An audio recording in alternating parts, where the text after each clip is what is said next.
जय हिंद दोस्तों, आप सभी के लिए जो मॉडल नंबर 6 है ये स्टार्ट करने जा रहे हैं। जो साथी अभी 1 से 5 तक नहीं देखे हैं मॉडल सेट जो का है टेस्ट, तो वो आप सेट बना सकते हैं, देख सकते हैं जो यूट्यूब पर पड़ा है। तो चलिए दोस्तों हम स्टार्ट करते हैं। क्वेश्चन जो BSSC BPSC और 69वीं BPSC की तैयारी कर रहे हैं और टीचर वाले, उन लोगों के लिए महत्वपूर्ण साबित होने वाला है। तो चलिए दोस्तों क्वेश्चन स्टार्ट करते हैं। क्वेश्चन के महात्मा बुद्ध ने अपना पहला धर्म चक्र प्रवर्तन किस स्थान पर दिए थे? तो जहाँ पे पहली बार जो है ना ये प्रचार प्रसार किए थे, भाषण दिए थे, तो वो धर्म चक्र प्रवर्तन कहलाया था, प्रवचन इनका। तो ये सारनाथ में दिए थे, याद रखिएगा। सर्वाधिक श्रावस्ती में देते हैं और पहला जो दिए थे सारनाथ में दिए थे। लुम्बिनी में इनका जन्म हुआ था, याद रखिएगा। बुद्धगया में इनको ज्ञान की प्राप्ति मिली थी। आगे दोस्तों आगे है कि भारत के संविधान की उद्देशिका में निहित शब्द का प्रयोग कर रिक्त स्थान की पूर्ति करें। यानी कि हम जो है इसमें जो दिया है दोस्तों कि इसमें हम भारत के लोग, यानी कि हम भारत के लोग भारत को संपूर्ण प्रभुत्व संपन्न समाजवादी पंथ निरपेक्ष लोकतंत्र गणराज्य बनाने के लिए तथा उनके समक्ष नागरिकों को ये अधिकार वगैरह जो है देने की बात करता है। तो ये हम भारत के लोग, इससे संविधान शुरू होता है। तो इसका आंसर हो जाएगा दोस्तों 3। चलिए आगे देखते हैं। आगे है कि उस स्थान का नाम बताया जहाँ बौद्धों की मान्यता के अनुसार गौतम बुद्ध ने अपनी मृत्यु के बाद परिनिर्वाण प्राप्त किया था। ये कुशीनगर जो है उत्तर प्रदेश में, कुशीनगर, वहीं पे इन्होंने ये प्राण त्याग किए थे। ये याद रखिएगा। 483 ईसा पूर्व में इन्होंने 80 वर्ष की अवस्था में प्राण का त्याग किए थे, जो महापरिनिर्वाण कहलाया। आगे है दोस्तों, आगे है कि मुगल प्रशासन में मुहतसिब जो था, ये क्या था? तो मुगल काल में जो मुहतसिब था ये आचरण अधिकारी था, लोक आचरण अधिकारी। आगे है दोस्तों कि संघ सूची, राज सूची और समवर्ती सूची भारतीय संविधान की किस अनुसूची में है? तो ये 7वीं अनुसूची में, याद रखिएगा। 7वीं अनुसूची में इसमें जो है ना इसमें देखा जाए कि 7वीं अनुसूची में आपका जो है राज्य और केंद्र की शक्तियों का बंटवारा किया गया है। आगे है दोस्तों, आगे है कि अलाउद्दीन खिलजी के आक्रमण के समय देवगिरी का शासक कौन था? तो ये रामचंद्र थे। उस समय अलाउद्दीन खिलजी जो है आपका मलिक काफूर को जो है ना, इसको मलिक काफूर को भेजता है रामचंद्र को हराने के लिए दक्षिण भारत के अभियान के लिए। आगे है दोस्तों, तो निम्नलिखित में से किसको संविधान द्वारा मौलिक अधिकारों को लागू करने की शक्ति दी गई है? तो संविधान द्वारा ना जो दिया गया मौलिक अधिकार लागू करने की शक्ति जो दिया गया है दोस्तों, ये आपका सर्वोच्च ये आती संसद को दिया गया है। मौलिक अधिकार लागू करेगा संसद, लेकिन उसका संरक्षण जो प्रदान करेगा सर्वोच्च न्यायालय और उच्च न्यायालय प्रदान करेगा। आगे है दोस्तों कि विश्व आर्थिक मंच का मुख्यालय निम्नलिखित में से किस स्थान पर है? तो विश्व आर्थिक मंच जो है इसका मुख्यालय है दोस्तों, तो आपका वाशिंगटन DC में, सॉरी ये जिनेवा में है। विश्व आर्थिक मंच का जो मुख्यालय है जिनेवा में है, वर्ल्ड इकोनॉमिक्स फोरम का। आगे है दोस्तों कि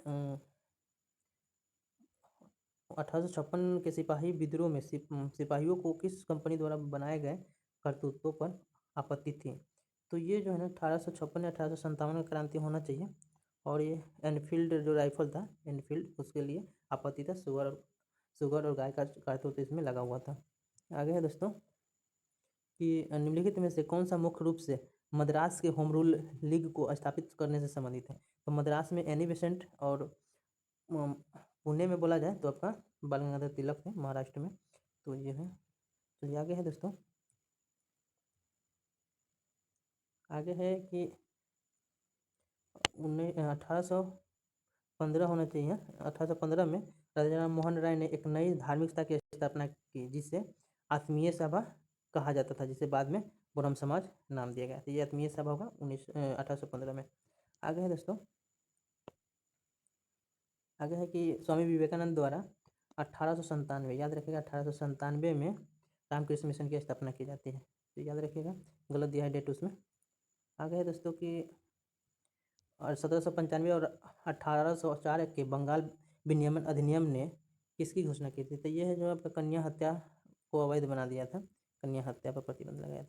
आगे है दोस्तों कि मैकमोहन रेखा चीन के तिब्बती क्षेत्र और भारत के उत्तर पूर्व क्षेत्र के बीच की सीमा रेखा है, जिसे ब्रिटिश औपनिवेशिक प्रशासन हेनरी मैकमोहन ने 1914 में ये कहाँ पे संधि पत्र से प्रस्तावित किया था। तो ये प्रस्तावित जो किया था ये शिमला में किया था, संधि पत्र से प्रस्तावित भारत और चीन के बीच। आगे दोस्तों कि 18 फरवरी 1930 को हुई चट्टग्राम सत्याग्रह छापे की घटना का नेतृत्व, तो घटना का नेतृत्व जो किए थे वो क्रांतिकारी जो था डपरा में स्थित पुलिस सशस्त्रागार पर ये जो है ना कब्जा कर लिए थे। तो ये आपका गणेश घोष थे, याद रखिएगा गणेश घोष थे। इसका नायक जो कहा जाए चट्टगांव जो शस्त्रागार होता है उसका प्रमुख मास्टर माइंड ये कहा जाए तो आपका सूर्यसेन रहते हैं, और इसका नेतृत्व ये दोनों आदमी करते हैं, लेकिन इसमें गणेश घोष ही दे रहा है। तो 18 फरवरी याद रखेगा, 18 फरवरी 1930 चट्टगांव शस्त्रागार। आगे दोस्तों कि भारत की समुद्र सीमा तटीय किनारों से कितना दूरी तक समुद्र में फैला हुआ है। तो कितना दूरी तक फैला हुआ है, तो ये 12 समुद्री मील तक फैला हुआ है, याद रखिएगा 12 समुद्री मील हो जाएगा। और ये आपका 21.9 किलोमीटर होता है, मीटर में देखा जाता है लगभग 22 के आसपास, तो 21.22 हो जाएगा। आगे है दोस्तों 12 समुद्री मील हो जाएगा। आगे है कि निम्नलिखित में से कौन सा देश आंशिक या पूर्ण रूप से सहारा रेगिस्तान में नहीं आता है। तो सहारा रेगिस्तान में जो है ना नाइजीरिया नहीं आता है, बाकी जो है लीबिया, अल्जीरिया और मिस्र वगैरह आता है। आगे है दोस्तों कि माउंट किलिमंजारो डेजर्ट में स्थित एक निष्क्रिय ज्वालामुखी है, तो ये तंजानिया में है, माउंट किलिमंजारो तंजानिया में। आगे है दोस्तों कि जल का रासायनिक समीकरण H2O है, तो H2O लिखने के लिए MS वर्ड की इनमें से किस विशेषता का उपयोग किया जा सकता है। यानी कंप्यूटर से क्वेश्चन ये आ गया है क्वेश्चन, तो देखा जाए तो ये हो जाएगा सबस्क्रिप्ट, जो सबस्क्रिप्ट है इसको लिखा जाएगा, ये 3 नंबर इसका सही हो जाएगा। आगे है दोस्तों कि लोकसभा या विधानसभा चुनाव में खड़े होने के लिए उम्मीदवार का आयु कितना होना चाहिए, तो ये 25 वर्ष होना चाहिए। वही पंचायत के चुनाव में 21 वर्ष होना चाहिए उम्मीदवार को। आगे है दोस्तों कि नवपाषाण काल में, याद रखिएगा नवपाषाण युग के अवशेष बिहार में किन स्थानों से प्राप्त हुआ है। तो ये बिहार में जो है दोस्तों ये वैशाली हो गया, वैशाली से चेचर मिला है, सारण के चिरांद मिला है, और पटना के मनेर मिला है, और गया का गिरिडीह याद रखिएगा ये सब मिला है। तो दोस्तों ये देखा जाए कि ये सभी एक से अधिक हो जाएगा, इसका आंसर सभी हो जाएगा। तो ये अगर आपको ये सब जानना है तो बिहार प्राचीन मध्यकाल इतिहास और आधुनिक जो है सब वीडियो मेरे चैनल पर पड़ा हुआ है JS.95 पर, वहाँ पे जाके आप पूरा देख सकते हैं वीडियो। बहुत कम समय में 1.5 घंटा में पूरा बिहार का इतिहास है, प्राचीन, आधुनिक और मध्यकाल। क्वेश्चन है दोस्तों कि कौन सा मंदिर एलोरा महाराष्ट्र में स्थित एक प्राचीन हिंदू मंदिर है जो चट्टानों को काटकर बनाए गए सबसे बड़े मंदिरों में से एक है। तो ये कैलाश है, कैलाश मंदिर, जिसको एलोरा भी बोलते हैं, ठीक है, कैलाश मंदिर को। आगे है दोस्तों, आगे है कि राष्ट्रपति साहित्य, विज्ञान, कला और समाज सेवा में उत्कृष्टता के आधार पर कितने सदस्यों को राज्यसभा के लिए मनोनीत करते हैं और शेष सदस्य निर्वाचित होते हैं। तो 12 को सदस्य को ये मनोनीत करता है राष्ट्रपति, और शेष जो है ना निर्वाचित होते हैं। तो याद रखिएगा कि 12 को जो है आपको मनोनीत है, लेकिन लोकसभा में 2 करते थे, वो एंग्लो इंडियन समाप्त कर दिया गया उस पोस्ट को, अब नहीं मनोनीत किया जाएगा। दिवंगत अभिनेता मुकुंद लाल गांगुली जिन्हें उनके मंचीय नाम अशोक कुमार से भी जाना जाता है, का जन्म बिहार के किस शहर में हुआ था। तो ये भागलपुर में इनका जन्म हुआ था, याद रखिएगा। ये बीपीएससी में पूछा हुआ क्वेश्चन है और 6वीं में पूछा गया था। आगे है दोस्तों कि 1940 में पटना महिला महाविद्यालय की स्थापना निम्नलिखित में से किस समाज द्वारा किया गया था। तो sisters of the apostolic Carmel द्वारा किया गया था, सिस्टर ऑफ एपोस्टोलिक कार्मेल। आगे है दोस्तों ये है ताम्रपाषाण युग के अवशेष बिहार में निम्नलिखित में से किस स्थान से प्राप्त हुआ है। नहीं हुआ है बोल रहे हैं, यहाँ देख लीजिए नहीं हुआ। ये सब वीडियो डाला हुआ है दोस्तों, आप लोग जाइए मेरे चैनल पर देखिए JS.95 पर, ये सब वीडियो मिल जाएगा आपको।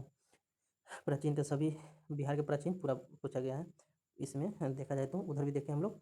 तो ये देखा जाए तो सोनपुर जो है ना ये गया, ये सही है, ये सनौरपुर बोला जाता है या सोनपुर बोला जाता है, ये गया का है। और उसके बाद में चिरांद जो है सारण का है, जो ये नव ताम्रपाषाण युग के जो है ना अवशेष, तो इनमें कौन सम्मिलित है। नहीं है, तो पाटलिपुत्र वाला नहीं है। याद रखिए, पटना का हो जाएगा मनेर, पाटलिपुत्र नहीं होगा। आगे है दोस्तों कि किसने कहा था कांग्रेस आंदोलन न तो लोग द्वारा प्रेरित था, न ही यह उनके द्वारा सोचा या योजनाबद्ध किया गया था। तो ये बात किसने कहा था दोस्तों? तो ये बात जो है कि आपका सर सैयद अहमद खां बोले थे, सर सैयद अहमद खां बोले थे। आगे है दोस्तों, आगे क्वेश्चन है कि निम्नलिखित में से मुख्यतः किसका उपयोग फोटोथोलिट सौर सेल बनाने के लिए किया जाता है। फोटोवोल्टिक सौर सेल बनाने में जो है ना आपका सिलिकॉन का प्रयोग किया जाता है। 1 नंबर आंसर हो जाएगा, सिलिकॉन का प्रयोग किया जाता है। आगे है दोस्तों कि 16 महाजनपदों के संदर्भ में निम्नलिखित में से कौन सा राजधानी शहर नहीं है। सही नहीं होना चाहिए। तो ये जो है ना आपका, ये अवंती की राजधानी उज्जैन है दोस्तों, और श्रावस्ती जो है ना ये मथुरा का श्रावस्ती लगभग था। ये गलत है आपका, ये अवंती राज था, बाकी सब जो है ना राजधानियाँ थी।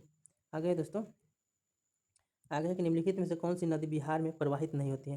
तो बिहार में पर्वती नदी नहीं होती है, मध्य प्रदेश में होती है। बाकी जो है गंडक, कर्मनाशा, बूढ़ी गंडक, कमला, कोसी और बागमती वगैरह बिहार में, फाल्गु और पुनपुनी सब सोन नदी भी बिहार में बहती है।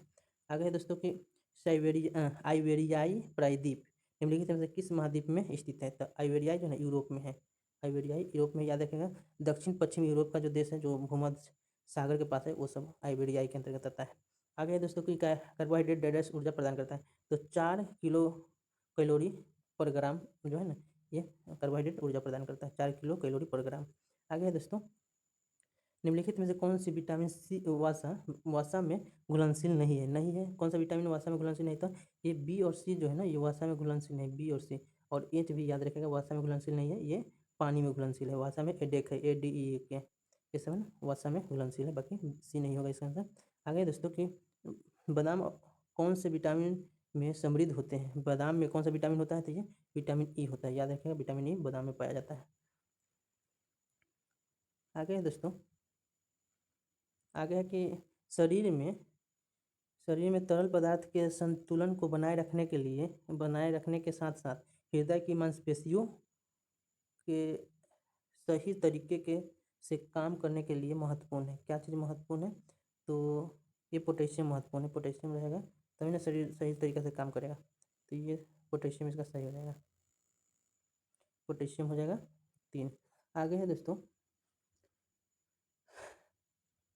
कि क्वेश्चन है कि एक वयस्क व्यक्ति में लाल रक्त कोशिकाओं की सामान्य संख्या 1.5 मिलियन प्रति की होती है। तो ये जो होता है ना कि 4.6 से 6.2 होता है, 4.6 से 6.2। आगे है कि जल संक्रमण संयंत्रों में घुले हुए ठोस पदार्थ को हटाने के लिए क्या उपयोग किया जाता है।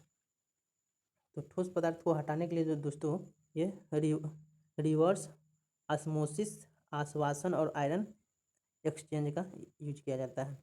आगे है कि निम्नलिखित में से कौन सा यौगिक संगमरमर का एक मुख्य घटक है। तो संगमरमर का जो मुख्य घटक है कैल्शियम कार्बोनेट है, कैल्शियम कार्बोनेट याद रखिएगा। संगमरमर का सूत्र होता है दोस्तों CaO3 लगभग होता है, ये ध्यान, हाँ CaO3 होता है, ठीक, CaO3 याद रखिएगा ये होता है।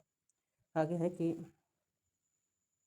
निम्नलिखित में से किस आवृत्ति की ध्वनि मनुष्य द्वारा श्रव्य होगी। तो मनुष्य जो सुनेगा यानी कि 20 हर्ट्ज से 20,000, याद रखेंगे 20,000 हर्ट्ज तक जो है मनुष्य सुनता है। तो ये इसका आंसर सही हो जाएगा। 20 और 20,000 के बीच में 100 आ रहा है, 5,000 बहुत ज़्यादा हो जाएगा और 5 जो है ये कम हो जाएगा। यानी 20 से कम होता है उसको जो है ना अश्रव्य अपश्रव्य तरंग बोलते हैं, और 20 से अधिक जो होता है उसको प्राश्रव्य बोलते हैं। और ये श्रव्य ध्वनि तरंग जो होता है जो ऑडिबल होता है ये 20 से 20,000 हर्ट्ज होता है। आगे है दोस्तों कि फ़ारेनहाइट स्केल में पानी का क्वथनांक क्या होगा। तो 212 डिग्री फ़ारेनहाइट होगा पानी का क्वथनांक। आगे दोस्तों, आगे है कि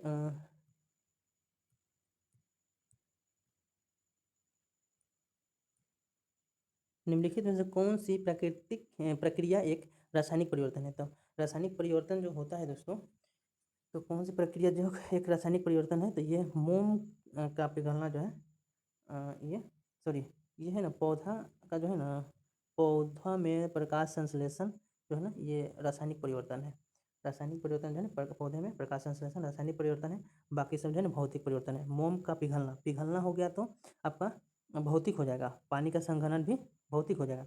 लेकिन यही बोलता है कि मोम का जलना, जलना बोलता तब रासायनिक होता है। आगे है दोस्तों, आगे है कि पालतू एवं घरेलू जानवरों की चिकित्सा के लिए उन्हें किस डॉक्टर के पास ले जाना चाहिए? तो जो पशु चिकित्सक है उन्हीं के पास में, मैंने वेटेरिनरी के पास ले जाना होगा। वेटेरिनरी आगे है, वेटनरी के पास ले जाना होगा। चलिए आगे है दोस्तों कि पौधे के किस भाग को उसकी रसोई कहा जाता है? तो ये पत्ता को जो है उसका रसोई बोला जाता है। पत्ता को उसका रसोई बोला जाता है, याद रखिएगा। आगे है दोस्तों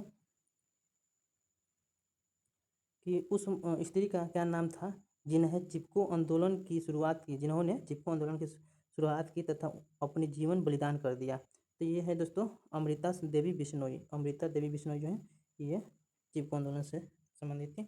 मेगा पाटकर जो है आपका याद रखेगा, ये नर्मदा बचाओ से संबंधित है। आगे है दोस्तों कि शहरों में सड़कों के किनारे लगे पौधे की देखरेख कौन करता है? तो नगर निगम करता है। शहर वाला जो है ना नगर निगम करता है। आगे है दोस्तों कि मधुमक्खी शहद निर्माण के लिए इसको एकत्र करती है, मानी किसको एकत्र करती है शहद निर्माण के लिए? मधुमक्खी तो पराग को एकत्रित करती है। आगे है, आगे है दोस्तों कि हम भोजन करते हैं क्योंकि, हम क्यों भोजन करते हैं दोस्तों? तो ये जो है उपयुक्त एक से अधिक होगा। इसमें ऊर्जा मिलता है, बिल्कुल सही है। यह प्रजनन और विकास में सहायता होता है, विकास में तो सहायता होता है।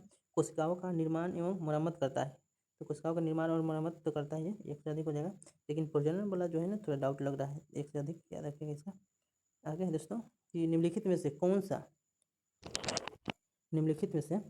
सा कीमती पत्थर एक तत्व से बना है और एक यौगिक नहीं है? यानी कीमती तत्व है लेकिन यौगिक नहीं है ये एक यौगिक नहीं है, तो ये हीरा हो जाएगा। हीरा इज राइट आंसर। आगे है दोस्तों, आगे है कि साधारण लोलक की समय सीमा किस पर निर्भर करती है? तो लोलक का जो समय सीमा है लोलक की लंबाई पर निर्भर करता है, याद रखेगा। लोलक की लंबाई पर निर्भर करता है। ये इंपॉर्टेंट क्वेश्चन है, कहीं एग्जाम में पूछा हुआ क्वेश्चन है सब। आगे है दोस्तों कि हमारे पेट में स्थित पाचक रस में मुख्य रूप से उपस्थित होता है, मैंने क्या होता है? तो हाइड्रोक्लोरिक अम्ल होता है, याद रखिएगा। हाइड्रोक्लोरिक हमारे पेट में स्थित होता है। आगे है दोस्तों कि परमाणु बम बनाने के लिए समानतः निम्नलिखित में से किस तत्व का उपयोग किया जाता है? यूरेनियम का प्रयोग किया जाता है। यूरेनियम आपका 235 का यूज किया जाता है। आगे है दोस्तों कि गंडक परियोजना किन दो राज्यों की संयुक्त परियोजना है? तो ये बिहार और उत्तर प्रदेश की है ना संयुक्त परियोजना है, याद रखिएगा। आगे है दोस्तों कि निष्क्रिय विरोधी के सिद्धांत का प्रतिपादक कौन थे? तो ये अरविंद घोष थे, याद रखिएगा। इन्होंने वंदे मातरम जो पुस्तक लिखे थे इसमें इन्होंने अंग्रेजों का विरोध किया है कि अंग्रेजों को जल्द से जल्द भारत को छोड़ देना चाहिए। तो अरविंद घोष का निष्क्रिय सिद्धांत है। आगे है दोस्तों कि जिस समिति की सिफारिश पर भारत में पंचायती राज की स्थापना की गई थी उसका अध्यक्षता किसने किया था? ये बलवंत राय किए थे। बलवंत राय 1957 में ये बलवंत राय समिति आता है और 59 में पहली बार नागौर जिला में, राजस्थान के नागौर जिला में पंचायती राज व्यवस्था लगता है। उसके बाद आंध्र प्रदेश में है। आगे कि भारतीय संविधान के अनुच्छेद 243 के बी के अनुसार मध्यवर्ती स्तर पर पंचायतों का गठन उस राज्य में नहीं किया जा सकता है जिसकी आबादी कितना लाख से अधिक नहीं है? तो 20 लाख से अधिक नहीं है वहाँ नहीं ये गठन किया जाएगा मध्यवर्ती पंचायती राज व्यवस्था, यानी कि आपका ब्लॉक स्तर का जो है पंचायत समिति का गठन नहीं किया जाएगा। आगे है दोस्तों, आगे की सहकार से समृद्धि के विजन को साकार करने के लिए केंद्र सरकार द्वारा अलग से कौन सा मंत्रालय बनाया गया है? तो ये सहकारिता मंत्रालय बनाया गया, याद रखिएगा। ये 2022 में बनाया गया सहकारिता मंत्रालय। आगे है दोस्तों कि सूर्य ग्रहण कब होता है? जब जो है चंद्रमा बीच में होती है, और चंद्र ग्रहण होता है जब पृथ्वी बीच में आ जाता है। तो सूर्य ग्रहण में चंद्रमा बीच में, पृथ्वी में जो पूर्णिमा होता है चंद्र ग्रहण, तो उसमें पृथ्वी बीच में होता है। आगे दोस्तों कि भारत में जनसंख्या वृद्धि के इतिहास में कौन सा वर्ष महाविभाजक यानी ग्रेटर डिवीजन ईयर कहलाता है? तो ये होता है दोस्तों 1921, ये महाविभाजन और लघु विभाजन 1951। चलिए आगे है दोस्तों, आगे कि भारत के संविधान का निम्नलिखित में से कौन सा अनुच्छेद प्रेस की स्वतंत्रता प्रदान करता है? तो 19 है, 19 में 6 को जो है ना स्वतंत्रता, प्रेस की स्वतंत्रता का अधिकार दिया है लोगों को। आगे है दोस्तों कि भू विज्ञान की दृष्टि से उत्तरी बिहार का मैदान किस कल्प से संबंधित है? तो इस चतुर्थ कल्प से संबंधित है उत्तरी बिहार का मैदान। तो चतुर्थ कल्प में जो आएगा आपका सोमेश्वर की पहाड़ी, यानी कि शिवालिक वगैरह जो है ना हिमालय का भाग वो आता है। आगे है दोस्तों कि राष्ट्रीय कृषि और ग्रामीण विकास बैंक नाबार्ड की स्थापना किस वर्ष, मैंने किस पंचवर्षीय योजना में किया गया? तो छठी पंचवर्षीय योजना में जो है ना 1982 में किया गया था। छठी पंचवर्षीय योजना में इसको किया गया था 1982 में, याद रखिएगा। चलिए दोस्तों आगे देखते हैं, द्वितीय पंचवर्षीय योजना का रूपरेखा किसने तैयार किया था? तो ये पीवी महानोबिस जो है ना द्वितीय पंचवर्षीय योजना का ये तैयार किया था 1956 से 61 तक चला था ये। चलिए दोस्तों आगे देखते हैं कि चूहा मारने का जहर किस रासायनिक पदार्थ से बना है? तो चूहा मारने का जो जहर है दोस्तों पोटेशियम साइनाइड का ये बना होता है, पोटेशियम साइनाइड का। आगे है दोस्तों कि हाइड्रोजन को जलाने से क्या बनता है? तो ये पानी बनता है, यानी वाटर बनता है, याद रखिएगा, हाइड्रोजन को जलाने से वाटर बनता है। आगे है दोस्तों ये क्वेश्चन है कि सोना सोना को घोला जा सकता है, तो सोना को जो घोला जाता है 3 भाग हाइड्रोक्लोरिक एसिड और 1 भाग नाइट्रिक एसिड के मिश्रण में सोना को घोला जाता है, इसी को एक्वारेजिया बोलते हैं। आगे है दोस्तों कि शक्कर के किण्वन से क्या बनता है? शक्कर के किण्वन से क्या बनता है? तो इथाइल एल्कोहल बनता है दोस्तों, इथाइल एल्कोहल इसका आंसर हो जाएगा, यानी किण्वन से बनता है इथाइल एल्कोहल। आगे है कि मुद्रा यानी मनी से संबंधित निम्नलिखित में से कौन सा गलत है, कौन सा वाक्य गलत है? तो ये मनी लेखक की सुविधाजनक इकाई के रूप में कार्य करती है, तो ये तो सही है, मैंने गलत बताना है, तो ये दूसरा नंबर गलत हो जाएगा आपका। ये सभी वस्तुओं और सेवाओं के मूल्य को मौद्रिक इकाइयों में व्यक्त नहीं किया जा सकता, नहीं किया जा सकता है, ये कह रहा है नहीं किया जा सकता, किया जाता है। और इसके बाद में कि मुद्रा मुद्रा की मध्यस्थता के बिना किए जाने वाले आर्थिक विनियमनों की वस्तु विनियमन कहा जाता है।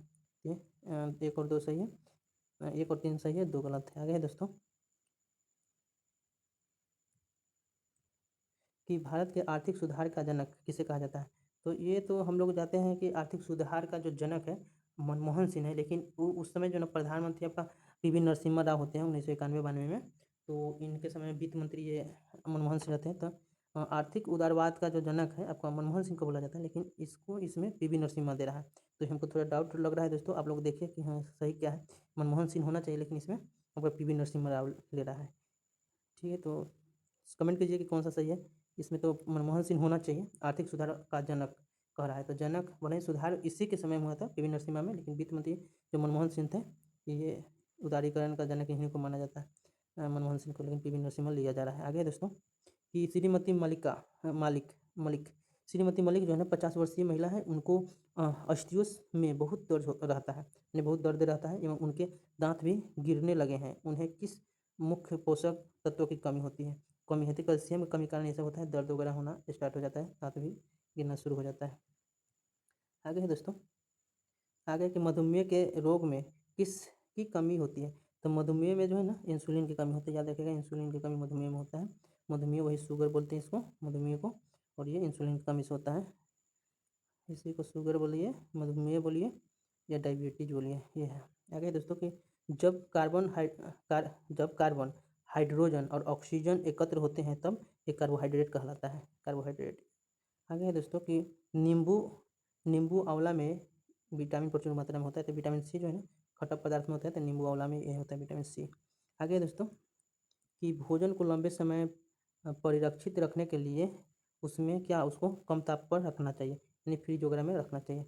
आगे है दोस्तों कि गर्मियों में हमारा शरीर पसीना बाहर बहाकर अपने तापमान पर नियंत्रण करता है, कुत्ते शरीर को ठंडा करने के लिए क्या करते हैं? तो ये हाँफते हैं, ये कुत्ता जो है ना हाँफता है।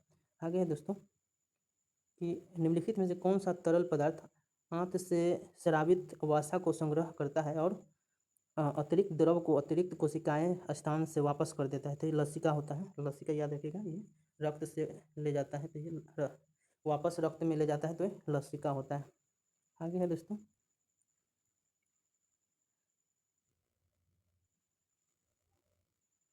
आगे है कि असहयोग और खिलाफत आंदोलन कब शुरू हुआ था? तो इसमें ऑप्शन के अनुसार जो है ना 1920 में हुआ था। इसे खिलाफत जो है कि 1919 में स्टार्ट हुआ था, दिसंबर नवंबर के करीब में, और ये असहयोग आंदोलन बाद में होता है और गांधी जी दोनों को मर्ज कर देते हैं 20 में। आगे है दोस्तों कि भू आकृति और उनकी उत्पत्ति के अध्ययन को क्या कहते हैं? भू आकृति और उसके उत्पत्ति के अध्ययन को भू आकृति विज्ञान कहते हैं, यानी जोग्राफिकल जोग्रो जियोमोर्फोलॉजी कहते हैं इसको, मैंने भू आकृति विज्ञान कहते हैं। आगे है दोस्तों कि मानव के आमाशय में कौन सा अम्ल होता है? तो आमाशय में जो होता है दोस्तों हाइड्रोक्लोरिक अम्ल होता है, याद रखिएगा। हाइड्रोक्लोरिक अम्ल आमाशय में पाया जाता है, यानी पेट में पाया जाता है। आगे हो गया कि निम्नलिखित में से कौन सा भारत के द्वितीय प्रधानमंत्री लाल बहादुर शास्त्री का समाधि स्थल है? तो समाधि स्थल देखा जाए तो लाल बहादुर शास्त्री विजय घाट है इनका, विजय घाट है। और ये देखें दोस्तों और भी नेताओं का समाधि स्थल, तो आपका किसान घाट जो है, किसान घाट चौधरी चरण सिंह का है। शांतिवन पंडित जवाहरलाल नेहरू का है। विजय घाट जो है ना आपका लाल बहादुर शास्त्री जी का है। राजघाट महात्मा गांधी का है। शक्ति स्थल जो है इंदिरा गांधी का है। वीरभूमि राजीव गांधी का है। महाप्रयाण घाट जो है ना राजेंद्र बाबू का है। नारायण घाट गुलजारी लाल नंदा का है। समता स्थल जो है ना जगजीवन राम का है। और अटल जो है अटल बिहारी वाजपेयी का सदैव अटल है। तो लास्ट क्वेश्चन देखते हैं आज का दोस्तों, ये है कि कौन सी नदी पश्चिमी तटीय मैदानों में प्रवेश करने से पहले 275 मीटर ऊंची चट्टान से गिरती है और गरसोप्पा जलप्रपात बनाती है? तो गरसोप्पा जो जलप्रपात है ये शरावती नदी पर है, याद रखिएगा, शरावती नदी पर गरसोप्पा है। तो दोस्तों इस तरह से आपका ये क्वेश्चन समाप्त हो गया जो हम लेके आए थे। चलिए दोस्तों, अगर चाहिए आपको इसी तरह वीडियो, और भी वीडियो बहुत सारा है जो प्ले लिस्ट पर जाकर देखिए। बिहार स्पेशल है, एडिटोरिया वाला भी पूरा 15 जो सेट है उसमें बना चुका है आपका। और भी अच्छा अच्छा जो है ना वीडियो जो मेरा प्ले स्टोर है या JS.95 पर जाएंगे तो वहाँ पे आपको मिल जाएगा, तो देखिए उसे, बहुत नॉलेजफुल है। तो चलिए दोस्तों मिलते हैं अगले वीडियो में, तो धन्यवाद।